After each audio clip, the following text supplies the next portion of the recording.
Another day that will live in infamy. We've got a lot to talk about on today's show. And just to echo Felix's sentiments here at the beginning of the show, I know everyone is obviously trying to get a takeoff about the Charlie Kirk assassination.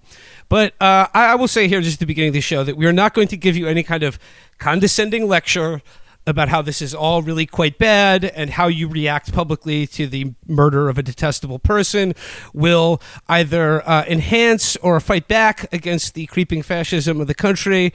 But in light of that, I think what we should do with the time we have is something productive. Like, let's wildly speculate on what would be the funniest identity of the person behind the trigger. And Felix, we were talking before we got on the air today.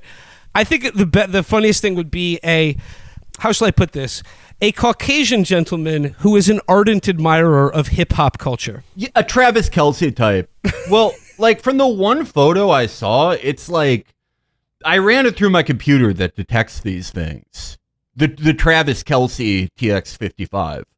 And there's a pretty good chance of this guy being one of those. Which, I mean, isn't it something like 80% of murders are people that knew each other? Most of them, yeah. Yeah, he was from Arlington Heights. He probably, like, in high school, there was probably like a UNC powder blue shorts kid, a white kid who wore a wave cap. And they had some, bad interaction in 2010 where Charlie was like, "No, you cannot ask me a question." And it's just been brewing for 20 years. I mean, anything's possible. The Provo, Utah version of J-Rock from Trailer Park Boys. Yeah. If it could happen to you, it could happen to me. And I think that is the lesson that we all need to glean from this. Before we get any further in today's show, we should introduce I don't want to say guest for the show, but he's back again, folks. It's Matt Christman. Hello. I'm definitely not in the building, so... I'm in California. I'm in Utah, so I'm not implicated. But what to say about a fairly grisly political murder? I mean, I got not much to say at the moment because I think the most interesting thing of note so far is that they still haven't caught the person who killed him. What the hell? I'm starting to think that Cash may not be qualified for this job. I don't know. He seems like he might not be good at it. But remember, they took a shot of Trump and killed a guy. Just step it up. Good Lord. But like most of these assassinations or assassination attempts, like the person behind the trigger is either killed immediately or kills himself. And this has like now been going on over 24 hours. And they seem to have just walked away from like a televised political assassination that's garnered national attention and seems to have just, I don't know, slipped through the FBI dragnet.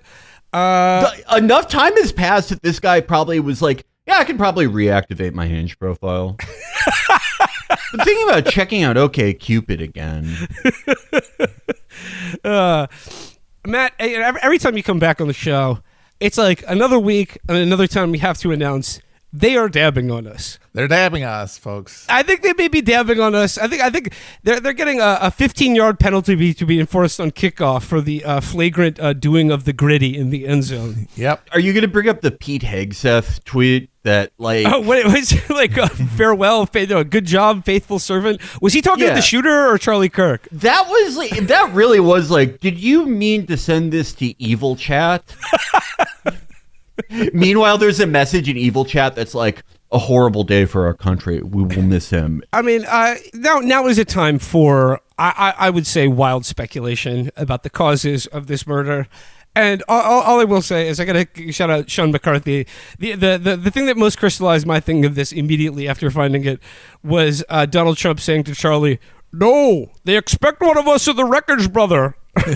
There's too much talk about the birthday card." I just want to say something for, any libs out there, or people with, I mean, most of us have lib family members, but I think there is a good central truth in the idea of like, don't give them a reason, right? But the thing about people who are looking for a reason is they're not going to stop looking for a reason if you behave in a certain way. If you want to head off the nascent fascism in this country, I think a good thing to do would be to preemptively surrender.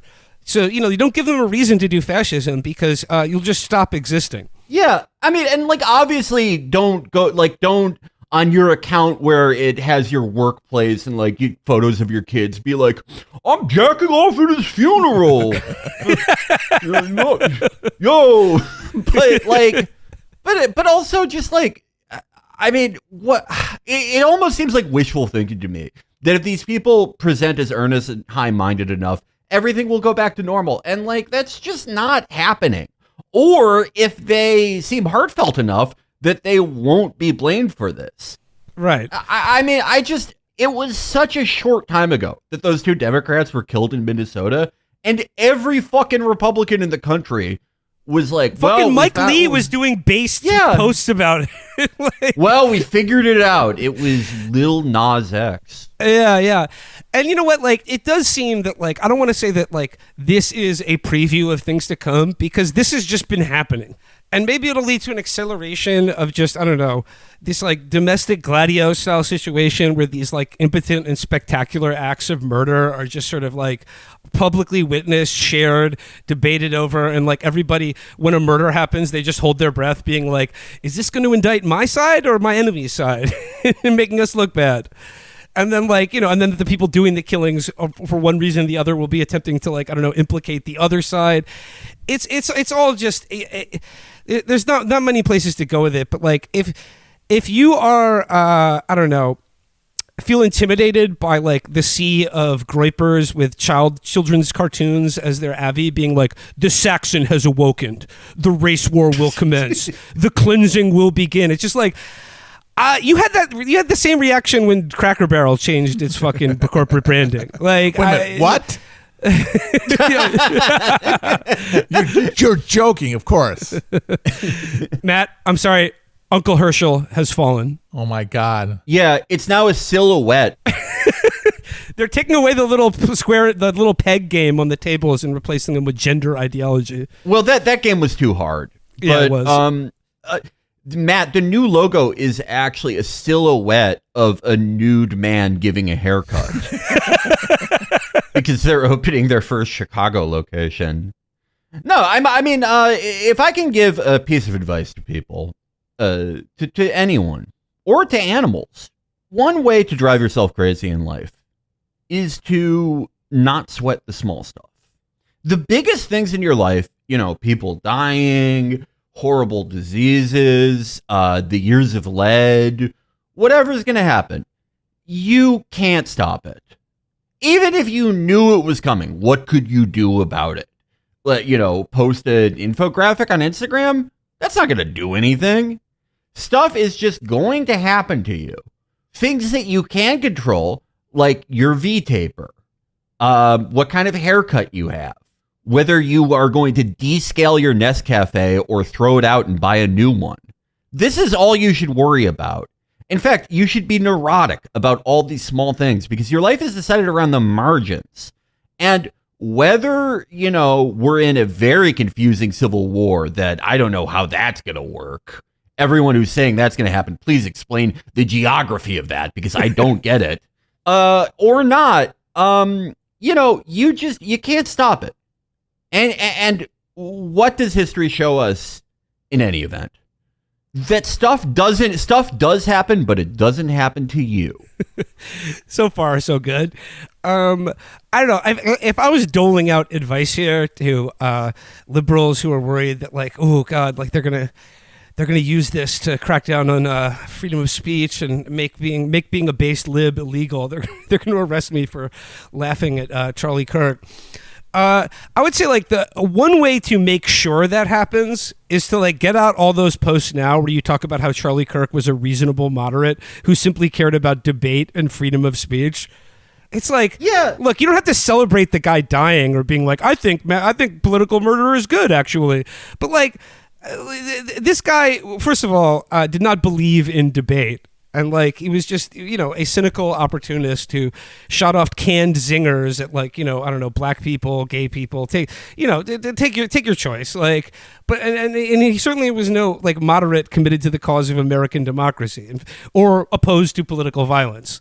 You know what? It looks fucking insane when people do that. It A, looks guilty. B, it's like, okay, was January 6th a big deal or not? I'm sorry. I mean, was it or not? I don't know if I have any further moral instruction on this, but once again, I will just come back to when I began the program with Matt. They are dabbing on us. They are dabbing on us at a rate that honestly is increasing with exponential ferocity.